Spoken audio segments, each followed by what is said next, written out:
Okay guys, so we're going to do the Y bow from Artificial Armory.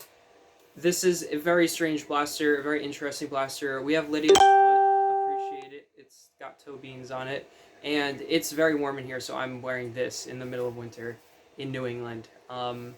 Yeah, I guess that's just what we're going to do right now. I'll wear a onesie another time. But this is the prototype base. I have another one I'll show you guys in a little bit, so ignore the weird coloration. But this is a Y though bow, and we're going to talk about it in our normal review fashion, even though this blaster is incredibly oddly shaped. So starting at the front, we have a 509 barrel, and that's about 12 inches long, and so is the plunger tube. The plunger tube's 12 inches long, and that mathematically doesn't really make sense, does it? Normally, for a foot-long plunger tube, you'd have a much longer barrel, and we're going to talk about why that's not the case with this specific blaster in just a bit. But moving back, we have the main chassis with like 2 inches of Picatinny on the side, so you can, if you have a bow sight or something like that, I guess you could put that on. It just looks nice, and it says "Why though bow" right here, and I think it says Artificial Armory. Yeah, they got their little logo embossed on the side. It looks great. It feels great. This grip is just so comfortable. We have a right-hand version and a left-hand version, and I'm going to talk about that real quick because that's important. A lot of people can sometimes get confused on which version they want. The hand that you pull back with should be the hand that you're dominantly pulling the trigger on your blaster with. It can sometimes be a little bit confusing, and we've had some confusion with it, but this should be the same hand that you're pulling the trigger with normally. I accidentally just fired a dart. So, moving back a little bit, we're going to talk about the propulsion system. This is not an elastic powered blaster. This is nylon string, and it's really strong.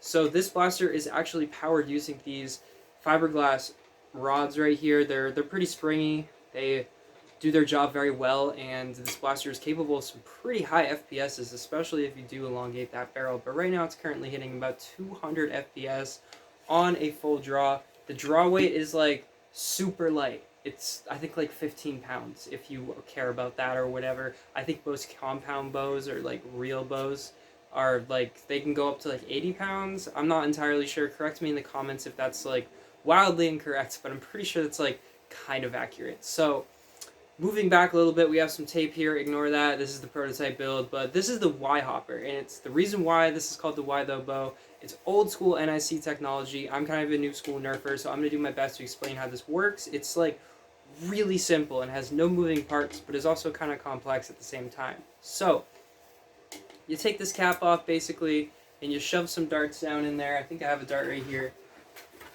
You shove some darts down in there. You got to jiggle it a couple times. Make sure it's really seated down in there, and that's how it works. That's the magazine. This dart goes down into here and seats itself up into the barrel. Thus, when you pull this back, it like kind of vacuum seals it into it and then fires. Maybe somebody else can explain this a little bit better than me, but that's basically how it works.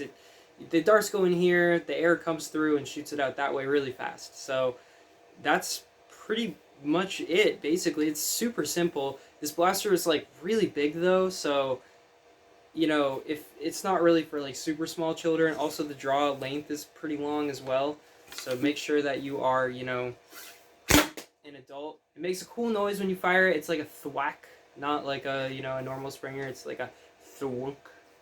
It's very cool. But yeah, so if you want one of these, you can get them in my shop, Foamdemic, the normal place. They're not super expensive. I think they cost like around $100. And they're really cool. They're not super competitive, but I'm sure that if you do archery like professionally, or if you like are into archery, this is going to be right up your alley, and you're going to have a blast with it. We've been having a lot of fun with them. They always are big head turners on the field, especially when you get up and you're all like stealthed out and everything with your archery gear and whatnot. But I'm going to show you one cool feature that specific model does not have. This is a customer's build, so this is exactly how you will get yours unassembled. I'll go over assembly real quick as well, but the orange tip that we have on here is actually sized perfectly to fit Mega XL, and it shoots Mega XL at about 70 to 80 FPS, which is pretty impressive. So thunk. There we go. I kind of hit the bottom of the couch there with that bow arm, but it's pretty cool, right? I think it's neat. So Assembly, real quick, because this is important. You're gonna get this blaster like mostly unassembled. There is no realistic way that I can ship this entire gigantic thing fully assembled for any amount of reasonable money. So basically, how this comes is this piece, the plunger tube, is detached. You just saw me fire this blaster. It still works with this part detached. Works perfectly fine. Take a little bit of glue and just glue this in, and you'll be good to go. Everything else is super intuitive. You just put the bow arms in, you shove them in, and then put the string through. And that's all you got to do pretty much. So, this is the Why Though Bow by Artificial Armory and Foamdemic, and you guys should check it out. Thanks for watching, guys. Sorry I couldn't have a onesie ready for this one. Lydia says bye as well, and leave a like, subscribe, do all the things if you want to see more cool stuff, like whatever this thing is. And thanks for watching, guys.